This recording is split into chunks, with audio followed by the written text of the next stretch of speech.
ভবিষ্যতে জয় হওয়ার চেষ্টা করবো কিন্তু। তো আমাদের অনেক সময় আমরা বলি স্পোর্টসম্যান স্পিরিট। আমি যখন খেলতে নামবো তখন হারতে হবে, হয় জিততে হবে। আমি জেতার জন্য খেলবো, কিন্তু হারার জন্য আমাকে প্রস্তুত থাকতে হবে। আর হেরে গেলে পরবর্তী পর্যায়ে আমি যাতে জয়লাভ করতে পারি, তার জন্য আমার ত্রুটি বিচ্যুতিগুলো নিজেকে নির্ধারণ করতে হবে। আমি খেলাধুলাটা দেখছি খুব নিবিড়ভাবে। কোন দল ভালো খেলছে, কোন দল খারাপ খেলছে দর্শকরা বলতে পারবে না। উভয় দলই ভালো খেলছে, প্রত্যেকে কিন্তু অনেকগুলি গোল করার মতো সুযোগ সৃষ্টি করছে, কিন্তু যারা ডিফেন্সে ছিল তারা কিন্তু এটাকে প্রতিহত করছে আক্রমণ। শেষ পর্যন্ত খেলাটা টাইব্রেকারে শেষ হবে। আমার বলা ঠিক হবে না, তারপর আমি বলছি, হুমায়ুনকে বললাম খেলাটা খেলার মধ্যে দিয়ে ফাইনাল হলে ভালো হতো। তাহলে কোন টিম ভালো খেললো তাহলে এটা নির্ধারণ করতো। দুটি টিমে ভালো খেললো, কিন্তু দুইটি টিমের জয় পরাজয় নির্ধারণ করলো দুটি গোলকিপার। আমি এই জায়গায় যখন ছিল পটুয়াখালীর গোলকিপারটা বেশ কয়েকটা মারাত্মক বল সে ঠেকাইছে, তখন আমি হুমায়ুনকে বললাম, হুমায়ুন টাইব্রেকারে গেলে কিন্তু পটুয়াখালী জয় লাভ করবে। আমার মনে হয় যে পটুয়াখালীর ফুটবল গোলকিপারটা অত্যন্ত দক্ষ আর খুব সক্রিয়। আমার একটু খেয়াল আছে। তো আমরা চাইছিলাম খেলার মধ্য দিয়ে দলের জয় পরাজয়টা হলে সমগ্র খেলোয়াড়রা এটারই করত, প্রশংসা থাকবে। কিন্তু এখন কিন্তু প্রশংসাই হোক আর পরাজয়ই হোক, দুটি ব্যক্তির বছর এই খেলার মধ্য দিয়ে আমরা একটা শিক্ষা নিই যারা রাজনীতি করি। আমাদের প্রত্যেকটা politician should have a sportsman spirit. অর্থাৎ আমরা রাজনীতি করবো, প্রতিযোগিতা করব, নির্বাচন করব, আমরা জয়ী হব, কিন্তু পরাজয়ের জন্য আমরা প্রস্তুত থাকব। আমরা যেন নির্বাচন করে হারি, আমরা যেন নির্বাচন করে জয়লাভ করি। আমরা ভোটাররা যেন আমাদের জয় পরাজয় নির্ধারণ করে। প্রশাসন হুন্ডা গুন্ডা অথবা কেন্দ্র দখলের মধ্যে সিল মারামারির মধ্য দিয়ে যেন সেই ফলাফলটা না আসে, সেই দিনটার অপেক্ষা করছে। জার্মানি টুর্নামেন্টটা একটা পবিত্র নাম, একটা ক্ষণজন্ম মানুষ এই বৎসর বৎসর যুগে যুগে জন্মায় না। এরা এর মতো মানুষ পৃথিবীতে আসে শতাব্দীর পর শতাব্দী অপেক্ষা করতে হয়। সহ্য আজকে তার জন্মদিন। জন্মদিন খুব আনন্দের, কিন্তু প্রয়াত ব্যক্তির জন্মদিন মনে হয় মৃত্যুবার্ষিকীর তেমন। কারণ আমার পুরান স্মৃতি যখন মনে পড়বে তখন আমরা কিন্তু দুঃখ, ভারাক্রান্ত, মর্মাহত, অর্থাৎ আমাদের মধ্যে আনন্দ প্রকাশ করতে হবে। জন্মদিন মানে তো তার জন্য কেক কাটতে হয়। আমরা যেটা শহীদ ব্যক্তির নামে কেক কাটতে পারি, তার জন্য দোয়া করি, তাকে আল্লাহ করে অনেক কিছু চাই তার জন্য। এই নামটি সম্পর্কে আমি বলতে গেলে রাতটা শেষ করি, রাতটা শেষ করতে চাই না। আজকে আমাদের সময় বোধ হয় আমার একটা লেখা আছে ওনার সম্পর্কে, আপনার এই জন্মদিন সম্পর্কে লেখা, সেটা থেকে অনেক পাঠক পাবেন, অনলাইনে পাবেন অথবা সরাসরি পাবেন।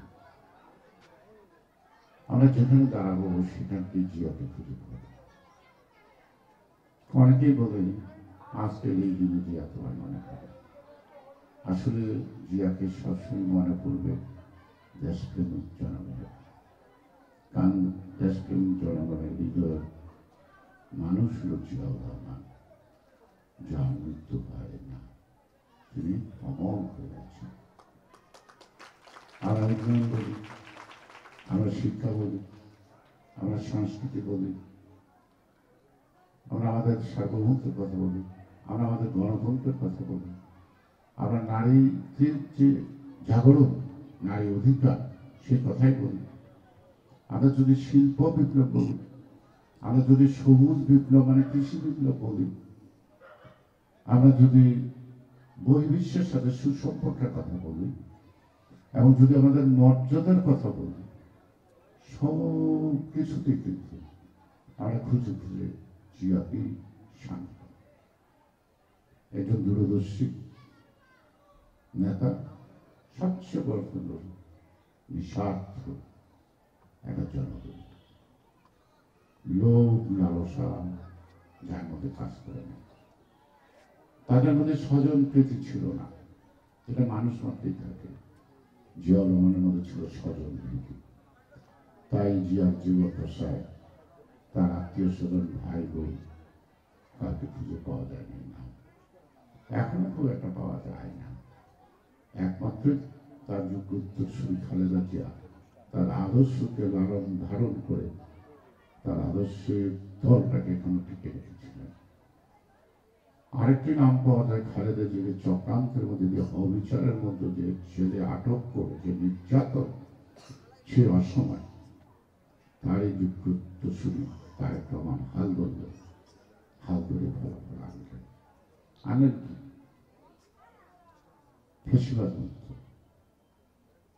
বা হাসিনা মুক্ত বাংলাদেশ। কিন্তু গণতন্ত্রের বাংলাদেশকে হয়েছে হয়েছে। তাই আমার একটা খুব রোমান্টিক গানের কথা মনে পড়ে, কিন্তু আমার কাছে কথাটা রোমান্টিক মনে হয় না। কারণ হাসিনা পালিয়ে গেছে, তুমি আমি একই আছি যাচ্ছিলাম আগে, তাই না? আমি পরিবর্তনের কোনো লক্ষণ দেখছি না। যে ভোটের জন্য শুরু হচ্ছে 17 বছর এক আন্দোলন, যার জন্য হাজার হাজার ছাত্র জনতা রক্ত দিয়েছে, কত মায়ের বুক খালি হয়েছে, কত সন্তান হারামায়ের আত্মনা, কত মা বাবা খুঁজছে, কত সন্তান খুঁজছে তার মা বাবাকে, তাদেরকে পাওয়া যাচ্ছে না, তারা গুম হয়ে গেছে, তাদের মৃত্যুবার্ষিকী নাই, তাদের কবর খুঁজে পাওয়া যায় না, কারণ তার জীবিত না মৃত এটা কিন্তু বোঝা যাচ্ছে। সে কারণে একটা নৃশংস খুনের চেয়ে গুম তার চেয়ে কঠিন নৃশংস।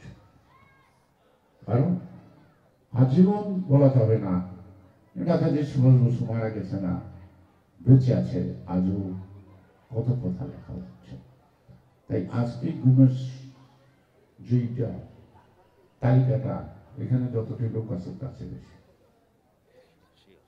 তাই না? তাহলে আমরা সুষ্ঠু অবাধ নির্বাচনের জন্য কিন্তু জিয়াউর রহমান আসছে আকস্মিকভাবে, আকস্মিকভাবে তার আক্রমণ, ধূমকেতু। এই গণতন্ত্র ফলাফলকে মেনে নেয়নি পাকিস্তানিরা 71-70, এবং তারা বন্দুকের জুড়ে গণহত্যার মধ্য দিয়ে গণতন্ত্রের ফলাফলকে নস্যাৎ করতে দিতে চেয়েছিল। আওয়ামী লীগের শেখ মুজিবের নেতৃত্বে সরকার গঠন করতে দেয়নি, কিন্তু সেই গণতন্ত্রের প্রতি শ্রদ্ধা রেখে কিন্তু জিয়াউর রহমান একজন উর্দি পড়ালোক সামরিক মেজর 25 তারিখ রাত্রিবেলা যখন গণহত্যা চলে, সেদিন রাত্রি 2:20 হালিশহরে তিনি প্রথম বন্দুক তুলে বলছিলেন আই রিভোল্ট। তার সহকর্মী বাঙালি রেজিমেন্টের লোকটা বলছিল নো স্যার উই রিভোল্ট, অর্থাৎ আমরা revolt against Pakistan army. It was quite impossible to discipline প্রতিষ্ঠানে যে কেউ বিদ্রোহ করলে সেই বিদ্রোহ যদি ফল করে তার মৃত্যুদণ্ড ছাড়া কোনো অন্য রায় হয় না। এটা জানাতো না ব্যাপার না। ছেলে মেয়ে বউ বসে রয়েছে, কোথায় খবর নাই, উনি মিছিল নেমে গেলেন। 26 তারিখে কালুবের ব্যাটারটেন্ডা থেকে ক্ষীণ কণ্ঠে বললেন আমি মেজর জিয়া বলছি। ক্ষীণ কণ্ঠে বলছি এই জন্য যে আমার কানে শুনছি সেটা ফ্রিকোয়েন্সিটা কম ছিল, যে ট্রান্সমিটার সেজন্য ঠাক ঠাক ঠাক শব্দ শোনা যাচ্ছে। বলছিল আজ থেকে বাংলাদেশ স্বাধীন, শত্রু মোকাবেলার জন্য আপনারা সবাই এগিয়ে আসুন, পাকিস্তান হানাদার বাহিনীকে দেশ থেকে তাড়াতে হবে। কিছু সোলজার জিয়া রহমানের বাড়িতে যায়, ম্যাডামকে বলে, ম্যাডাম পাকিস্তানিরা তো আমাদের কাছে অস্ত্র নিয়ে রেখেছিল। খালেদা জিয়া তাদের বলে, তোমাদের কমান্ডার কি বলেছে? বলে উনি রিভোল্ট করেছে, তোমরা তারপর তো কোনো অস্ত্র দিল না। তো খালেদা জিয়া জিয়াউর রহমানকে তো স্বাধীনতা থেকে বিচ্ছিন্ন করার কোনো সুযোগ নাই। এটা তো তার শুরু। কাজটা তো জিয়াউর রহমানের ছিল না, কাজটা ছিল রাজনীতিবিদদের।